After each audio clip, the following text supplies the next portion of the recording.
And this is my latest lawnmower find here. This is a Toro Recycler 22-inch 7.0 gross torque Briggs & Stratton engine, 190cc.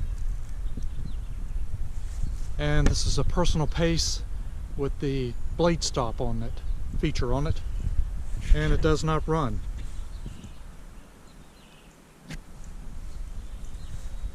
Got this on our local Craigslist. And the owner attempted to clean the carburetor on this. Said he stripped a screw out and bought a new carburetor and put on here. And when it first started, it over-revved like it was going to blow up, and he cut it off and he was never able to get it to start again. The engine has got compression. It doesn't seem to be damaged, at least I hope not. But he messed something up on the linkage or springs on this carburetor. We're going to check this out. And this is the blade control model. This is model 20333. It looks like a 2010 model. The 20333 has the blade control where you can start it without engaging the blade, and then you just pull this lever back to engage the blade, and you have a stop switch to cut it off. So you can start this without engaging the blade, and if you got something in the yard you need to move or dump your bag, you can just disengage the blade without cutting the engine off. Not sure this was very well taken care of, best I can see. Rear wheels are pretty worn on it. And I didn't meet this guy at the house. I met him at a Target store. Some people don't want you to come to your home, and that's okay. Ready start. And it does look like a new shiny carburetor there. I'm not sure if that's an aftermarket or an original Briggs & Stratton. But he's messed something up on it. And this has the same recycler blade on it, but it's mounted differently. You see it's got 2 bolts here. Not sure this blade's ever been sharpened. Versus 1 bolt. And that assembly for the blade engagement is in there. I'll have to check this blade out first. And that carburetor does look new. I have to figure out what's wrong with this thing. Fortunately, I got another Toro like this, model 20332, that I can at least check the linkage and the carburetor with if I can't see anything obvious. Let me show you a little bit more about this Toro and see if we can check out this carburetor real quick. I'm going to check the air filter to see if it's ever been cleaned or even replaced on here. Oh, it looks very, very dirty in here. I'll show that as well. Get the screw out.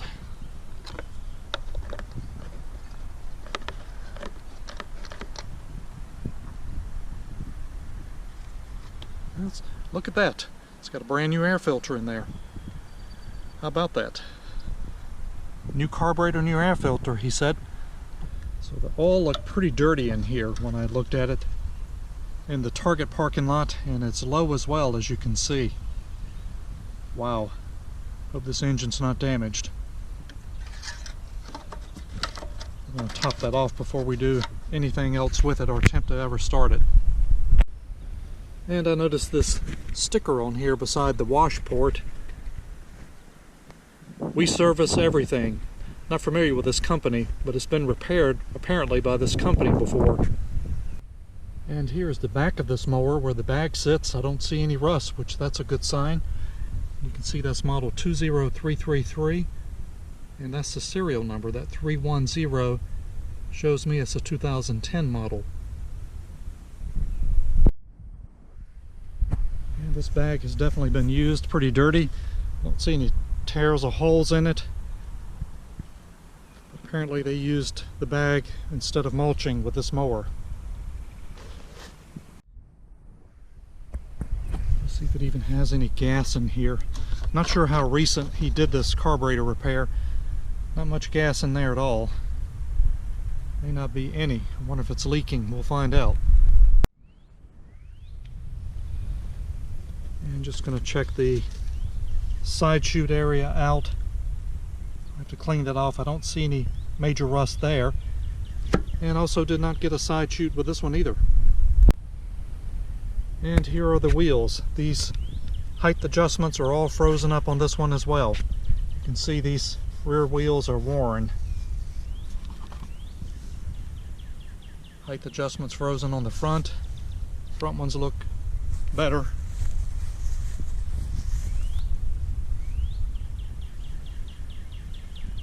And this is the other rear wheel, and it is worn as well. And I'm not sure how well this comes out, but this is the engine model, type, and serial number as well. So we're just going to pull the engine over here. I'm not going to attempt to start this yet. And it's got compression.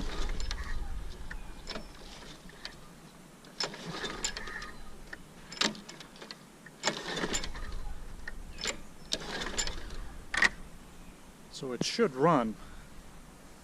Get very vague information from people when they work on equipment. You're not really sure exactly what they did. So let's take this little decorative cover off here and see if we can just see if a spring is missing or they put the linkage on wrong. And we got the cover out of the way here, and I can tell right off what's wrong here. You can see this, if this comes out, that linkage right there, he put this in the wrong hole. That linkage should go in this round hole there. That's why this thing ran wide open. I'm not sure if this spring is overstretched.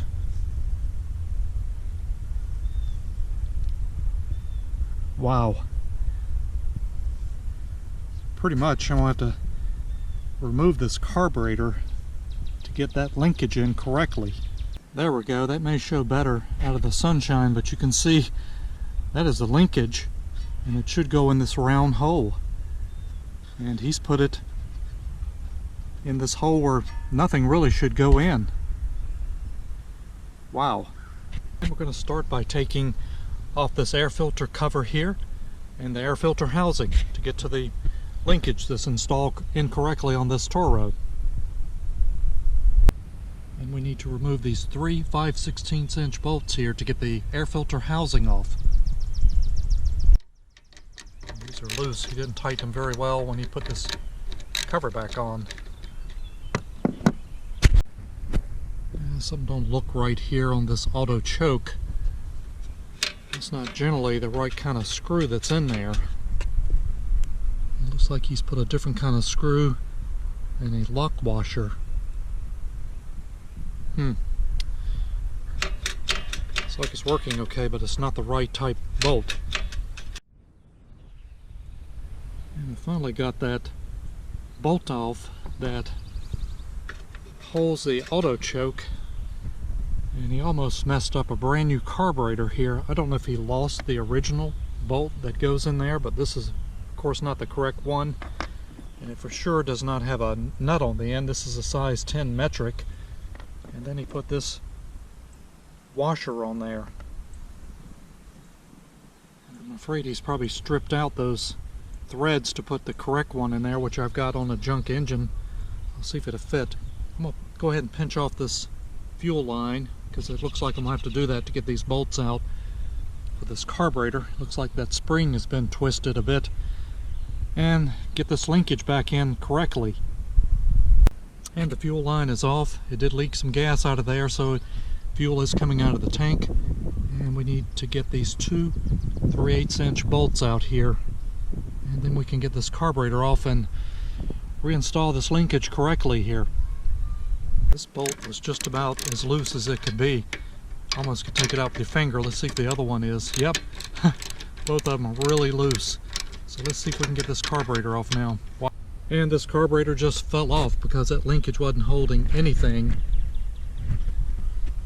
And he had put it in that hole instead of this one. I did want to look at this carburetor and see if he bought original equipment here. See if I can find any markings on this.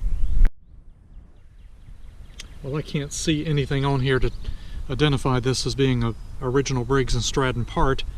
Could very well be, but now let's get this linkage in here like it should be. And we had a little bit of gas leak here in that carburetor, but now it's in, that linkage is in the correct hole, the round one, instead of he put it in this, which locked that throttle wide open. So now let's just reinstall this carburetor here. And now the linkage is installed correctly. It's installed in this little hole here instead of that back hole, which he had this carburetor throttle wide open. And that moves freely like it should now.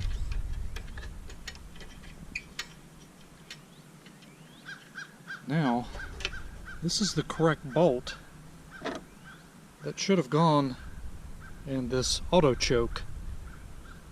And the reason why it has this unique bolt like this is so it can move. I hope the threads are not stripped out, and this is what he had used in there. I got this off a junk engine, so I'm going to try to put this in.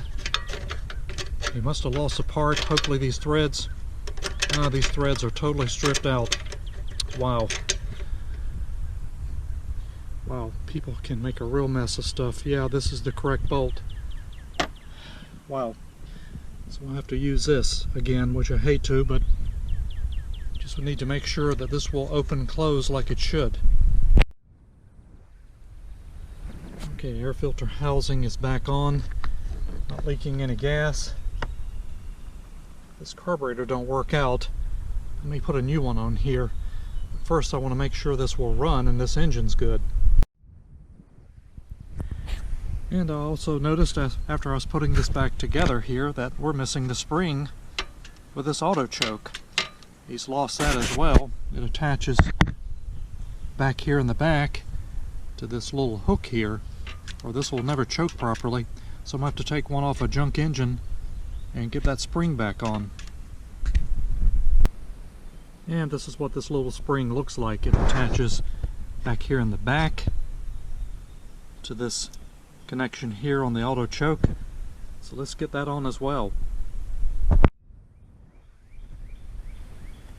And now that spring is connected. And this auto choke ought to work like it should. I'm still not happy with this bolt here. I'm going to see if this engine will run the way it is, and I probably will replace this carburetor and make sure we get the correct bolt in here. So let's get the air filter cover back on and give this a start. And we got the linkage back on this Toro, and as you can see, that choke fan, they had stripped the screw completely out of that brand new carburetor, and he put some kind of screw and bolt in there. Not sure how well that's going to work, but we're going to try to give it its first start here.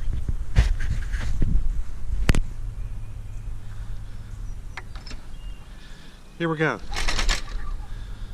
Oh, that don't sound good.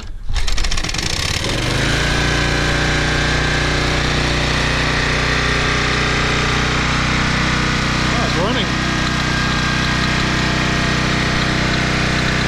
Not good. Something doesn't sound right.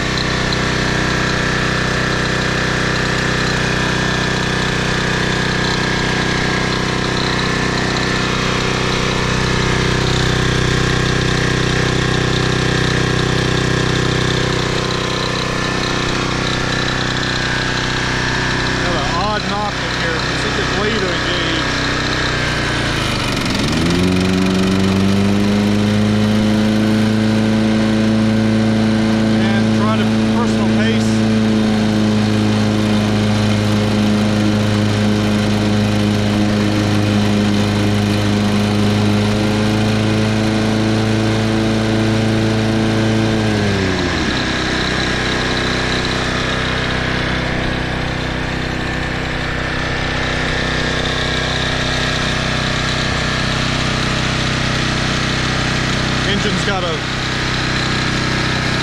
very odd sound to it.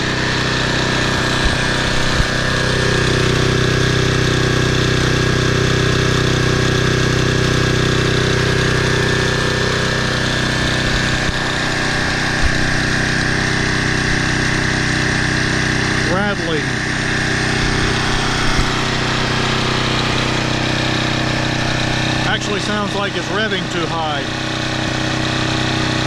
but it's running.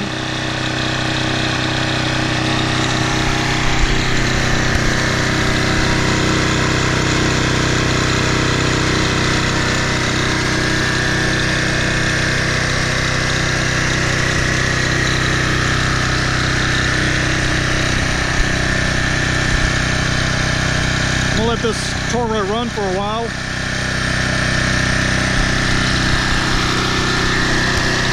Oh, it looks like it's alive. Not sure how good condition that engine's in.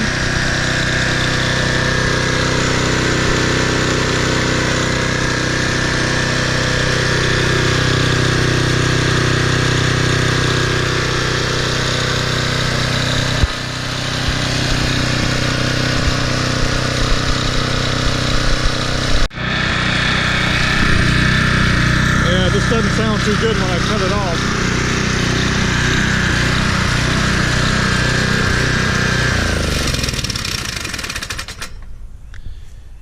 Wow. Yeah, this engine's over revving. Something is not quite right. It starts right up though.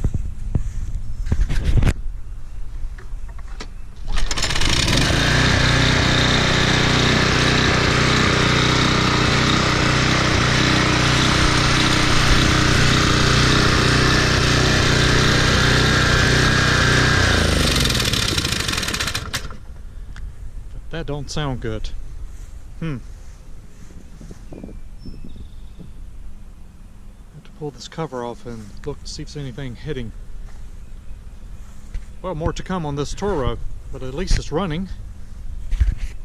Not sure how well that health-wise that engine's in.